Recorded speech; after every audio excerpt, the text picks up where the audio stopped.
Good morning. Getting ready to head out on the trail here in a few days to the Appalachian Trail for my Thru-Hike of 2025, calling it the Appalachian Trail and beyond, because after the Appalachian Trail I will be doing the South Beyond 6K challenge. All the 6,000 footers, or I should say 46,000 footers, and I've created a Thru-Hike to do those in.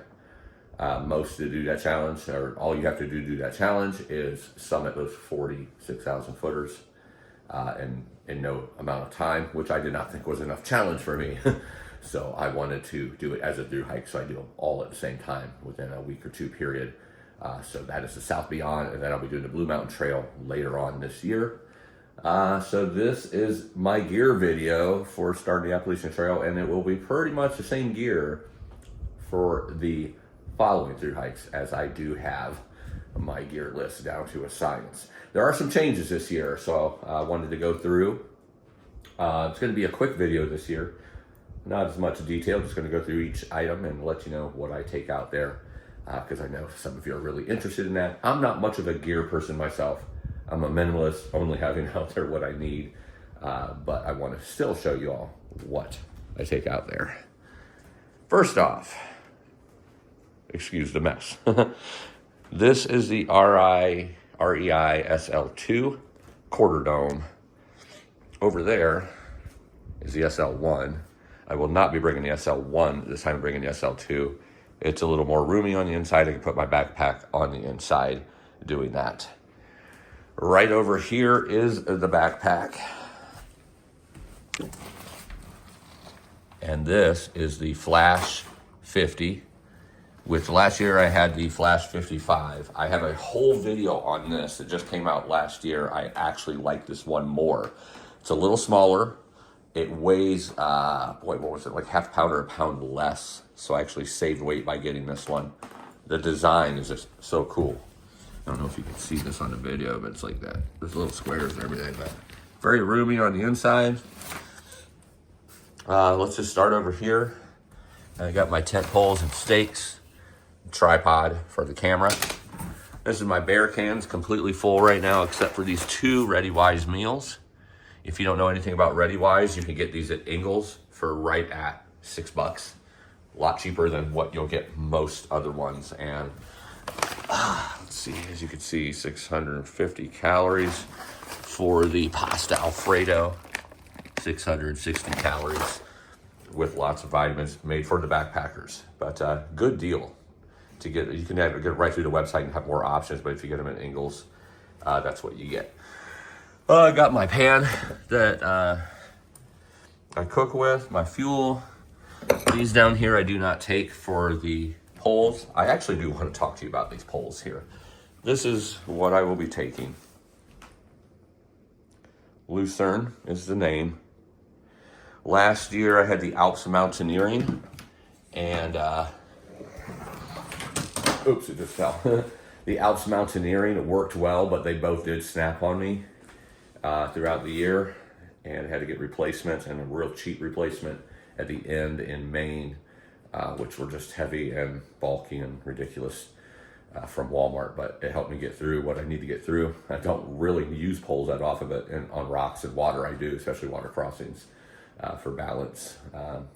But the Lucerne, I'm telling you, highly recommend checking them out on Amazon. Those puppies are ultra lightweight, super ultra light.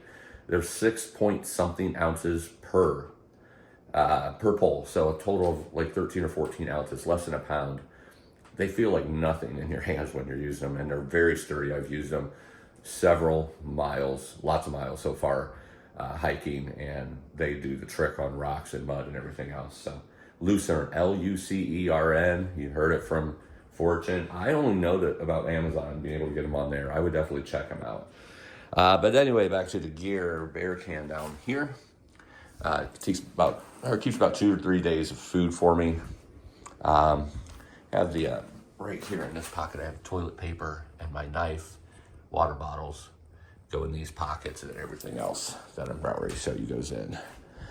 So here we got the Magma sleeping bag, mummy sleeping bag, same as I used last year. The Trekology pillow, as you can see, that's been used a few times by my face and head. Same one. The Thermarest, I don't know if you can see that, Neo Air X Lite. Same one as I used last year that ended up leaking out. I just replaced that after I got off the trail last year with a new one of the same.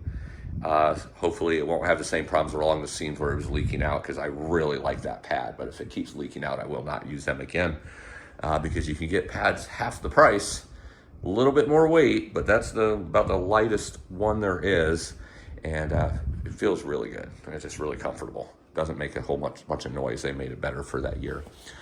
These are the socks that I'm taking. Let me show you here what I have on right now. We got an REI moisture wicking t-shirt with this base layer hoodie, desert hoodie, whatever you want to call it, over top of it.